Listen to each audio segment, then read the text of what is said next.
Hello ಎಲ್ರಿಗೂ ನಮಸ್ಕಾರ. Welcome back to my YouTube channel. ಇವತ್ತು ನಮ್ಮ ಮನೇಲಿ ಏಕಾದಶಿ ಹಬ್ಬ ಇತ್ತು. ಈ ಹಬ್ಬಕ್ಕೆ ಅನ್ನದಿಂದ ಮಾಡೋ ಅಂಥ ಯಾವ ಪದಾರ್ಥನೂ ತಯಾರಿಸೋ ಹಾಗಿಲ್ಲ. ಹಾಗಾಗಿ ಉಪ್ಪಿಟ್ಟು ಈ ಹಬ್ಬಕ್ಕೆ ಯಾವಾಗಲೂ ಮಾಡೋ ಅಂಥದ್ದು.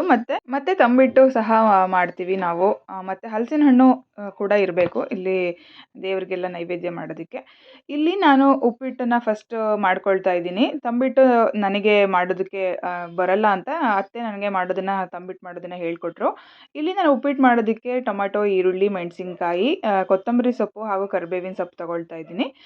ಮತ್ತು ಉದ್ದಿನಬೇಳೆ, ಕಡಲೆಬೇಳೆ, ಸಾಸಿವೆ ಮತ್ತು ಒಂದು ಸ್ವಲ್ಪ ಬೆಳ್ಳುಳ್ಳಿ ತಗೊಳ್ತಾ ಇದ್ದೀನಿ. ನಾನಿಲ್ಲಿ ಅರ್ಧ ಕೆಜಿಯಷ್ಟು ರವೆನ ಉಪ್ಪಿಟ್ಟು ಮಾಡ್ತಾ ಇದ್ದೀನಿ. ಮೊದಲನೇದಾಗಿ ಒಂದು ಬಾಣಲಿಲಿ ಸ್ವಲ್ಪ ಎಣ್ಣೆ ಹಾಕ್ಕೊಂಡು ಅದಕ್ಕೆ ಸ್ವಲ್ಪ ಸಾಸಿವೆ, ಉದ್ದಿನಬೇಳೆ, ಕಡಲೆಬೇಳೆ ಹಾಗೂ ಕರಿಬೇವಿನ ಸೊಪ್ಪು, ಈರುಳ್ಳಿ, ಕಟ್ ಮಾಡಿ ಇಟ್ಕೊಂಡಿರೋಂಥ ಹಸಿಮೆಣಸಿನ್ಕಾಯಿ ಇಷ್ಟನ್ನು ಹಾಕಿ ನೀಟಾಗಿ ಫ್ರೈ ಮಾಡ್ಕೋಬೇಕು.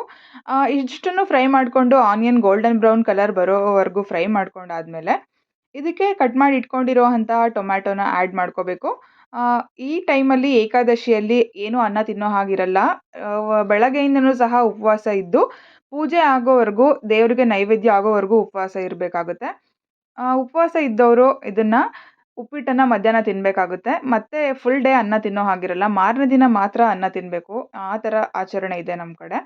ಸೊ ಇಷ್ಟನ್ನು ಹಾಕಿ ನೀಟಾಗಿ ಫ್ರೈ ಮಾಡ್ಕೋಬೇಕು. ಅದು ಟೊಮ್ಯಾಟೊ ಸಿಪ್ಪೆ ಬಿಡೋವರೆಗೂ ನೀಟಾಗಿ ಫ್ರೈ ಮಾಡ್ಕೋಬೇಕು. ಏಕಾದಶಿ ಮುಗಿದು ಮಾರನೇ ದಿನ ಆದಮೇಲೆ ಮತ್ತೆ ಆಗ ಬೇರೆ ಏನಾದರೂ ಪಾಯಸ ಆ ಥರ ಎಲ್ಲ ಮಾಡಿ ದೇವರಿಗೆ ನೈವೇದ್ಯ ಇಟ್ಟಾದಮೇಲೆ ಉಪವಾಸ ಇದ್ದವರು ಅನ್ನ ತಿನ್ಬೋದು. ಆ ಥರ ಆಚರಣೆ ಇದೆ. ನೆಕ್ಸ್ಟು ಇಷ್ಟು ಫ್ರೈ ಆದಮೇಲೆ ಇದಕ್ಕೆ ಒಂದು ಚಿಟಿಕೆಯಷ್ಟು ಅರಿಶಿನ ಪುಡಿ ಹಾಕ್ಕೊಂಡು ಅದನ್ನು ಮತ್ತೆ ನೀಟಾಗಿ ಫ್ರೈ ಮಾಡ್ಕೋಬೇಕು. ಸೊ ನೋಡ್ಬೋದು, ಇದು ಈ ಥರ ಆಗಿದೆ. ಸೊ ಉಪ್ಪಿಟ್ಟು ಇಷ್ಟಪಡದೇ ಇರೋರು ಸಹ ಈ ಥರ ಮಾಡಿದ್ರೆ ಇಷ್ಟಪಡ್ತೀರಾ.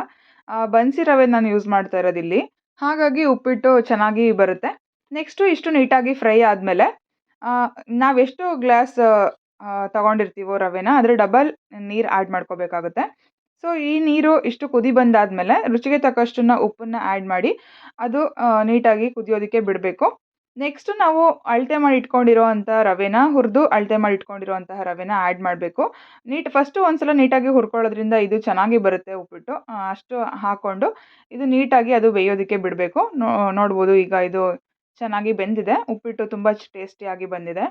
ನೆಕ್ಸ್ಟು ಈ ಕಡೆ ನಾನು ತಂಬಿಟ್ಟು ಮಾಡೋದು ಹೇಗೆ ಅಂತ ನೋಡ್ಕೊಳ್ತಾ ಇದ್ದೆ. ಅತ್ತೆ ಮಾಡ್ತಾಯಿದ್ರು.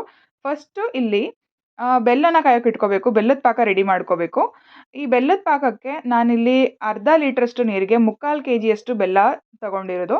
6 ಲೋಟದಷ್ಟು ಅಂದರೆ 6 ಪಾವಷ್ಟು ಅಕ್ಕಿ ತಗೊಂಡು ಅದನ್ನು ಹಿಟ್ಟು ಮಾಡಿಸಿರೋದು. ಸೊ ಇದು ಪಾಕ ಈಗ ಕುದಿ ಬಂದಿದೆ. ನೋಡ್ಬೋದು, ಇದು ಈ ಥರ ಕುದಿ ಬಂದರೆ ಅದು ಪಾಕ ಆಗ್ತಾ ಇದೆ ಅಂತ ಅರ್ಥ. ಕನ್ಸಿಸ್ಟೆನ್ಸಿ ನೀಟಾಗಿ ನೋಡ್ಕೋಬೇಕು.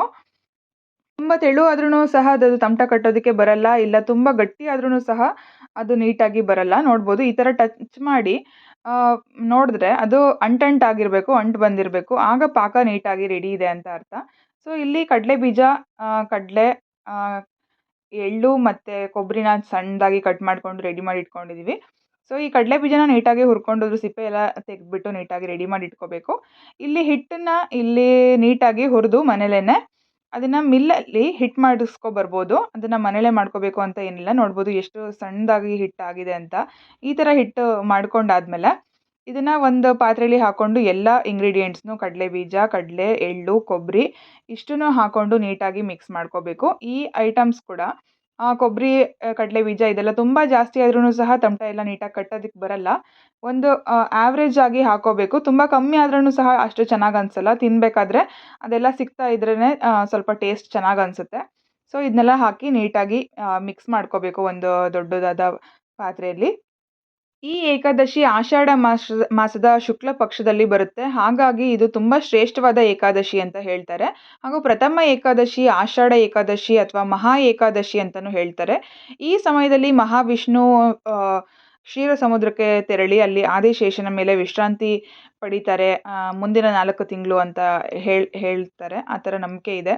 ಇದು ವಿಷ್ಣುವಿನ ವಿಶ್ರಾಂತಿಯ ಸಮಯ ಅಂತ. ಹಾಗಾಗಿ ಇದು ಮೊದಲನೇ ದಿನ ಆಗಿರೋದ್ರಿಂದ, ಮಹಾವಿಷ್ಣುವಿನ ಯೋಗ ನಿದ್ರೆಯ ಮೊದಲನೇ ದಿನ ಆಗಿರೋದ್ರಿಂದ ಇದನ್ನು ಪ್ರಥಮ ಏಕಾದಶಿ ಅಂತ ಕರೀತಾರೆ, ಅಥವಾ ದೇವಶಯನಿ ಏಕಾದಶಿ ಅಂತಲೂ ಕೂಡ ಕರೀತಾರೆ. ಸೊ ಹಾಗಾಗಿ ಇವತ್ತು ಏನು ಅನ್ನ ತಿನ್ನಬಾರ್ದು ಅನ್ನೋ ಆಚರಣೆ ಇದೆ. ಈ ಹಬ್ಬ ಎಲ್ಲ ಕಡೆನೂ ಆಚರಣೆ ಮಾಡಲ್ಲ, ಕೆಲವೊಂದು ಕಡೆ ಮಾತ್ರ ಆಚರಣೆ ಮಾಡ್ತಾರೆ. ಸೊ ಹಾಗಾಗಿ ಯಾರು ಈ ಹಬ್ಬನ ಆಚರಣೆ ಮಾಡ್ತಾರೋ ಅಟ್ಲೀಸ್ಟ್ ಮನೇಲಿ ಒಬ್ಬರಾದರೂ ಕೂಡ ಉಪವಾಸ ಇರ್ತಾರೆ ಅವತ್ತು. ನೋಡ್ಬೋದು ಈಗ ಈ ಪಾಕನ ಒಂದು ಸ್ವಲ್ಪನೇ ಹಾಕ್ಕೊಂಡು, ಅದೇನು ಮಿಶ್ರಣ ಮಾಡ್ಕೊಂಡಿದ್ದೀವೋ ಅದಕ್ಕೆ ಸ್ವಲ್ಪನೇ ಹಾಕಿ ನೀಟಾಗಿ ಉಂಡೆ ಕಟ್ಕೋಬೇಕಾಗುತ್ತೆ. ಅದು ತುಂಬ ಬೆಲ್ಲ ಜಾಸ್ತಿನೂ ಆಗಬಾರ್ದು, ಇಲ್ಲ ತುಂಬ ಸ್ವೀಟ್ ಆದ್ರೂ ಅದು ತಿನ್ನೋದಕ್ಕೆ ಅಷ್ಟು ಟೇಸ್ಟ್ ಆಗಲ್ಲ. ಒಂದು ಮೀಡಿಯಮ್ಮಾಗಿ ಹಾಕ್ಕೋಬೇಕು.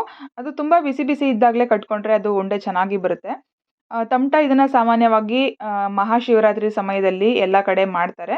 ಈ ಏಕಾದಶಿಗೂ ಕೂಡ ಮಾಡ್ತಾರೆ ಇದನ್ನು ನಮ್ಮ ಕಡೆ.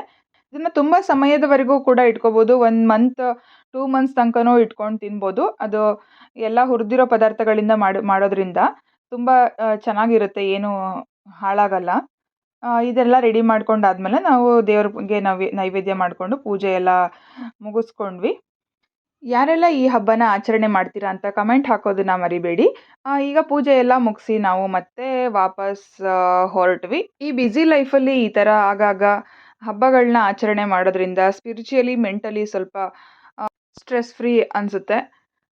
ಇನ್ನು ನಾವು ಹಾಸನ ರೀಚ್ ಆಗೋ ಅಷ್ಟರಲ್ಲಿ ಮಳೆ ಬೇರೆ ತುಂಬ ಬರ್ತಾಯಿತ್ತು, ಹಾಗೂ ಟೈಮೂ ಆಗಿತ್ತು. ಮನೆಗೆ ಹೋಗಿ ಅಡುಗೆ ಮಾಡೋ ಅಷ್ಟರಲ್ಲಿ ಲೇಟ್ ಆಗುತ್ತೆ ಅಂತ ನನ್ನ ಫೇವ್ರೆಟ್ ಇದು ಮಸಾಲೆ ದೋಸೆ ತಗೊಂಡ್ವಿ. ನಾನು ಯಾವಾಗಾದರೂ ಹೊರಗಡೆ ಹೋದರೆ ಜಾಸ್ತಿ ಮಸಾಲೆ ದೋಸೆ ತಿಂತಾ ಇರ್ತೀನಿ. ಇದಾಗಿತ್ತು ನಮ್ಮ ಏಕಾದಶಿ ಹಬ್ಬದ ಆಚರಣೆ. ನಿಮಗೆ ಈ ವಿಡಿಯೋ ಇಷ್ಟ ಆಗಿದ್ದರೆ ನನ್ನ ಚಾನಲ್ನ ಲೈಕ್ ಮಾಡಿ, ಶೇರ್ ಮಾಡಿ ಹಾಗೂ ಸಬ್ಸ್ಕ್ರೈಬ್ ಮಾಡಿ.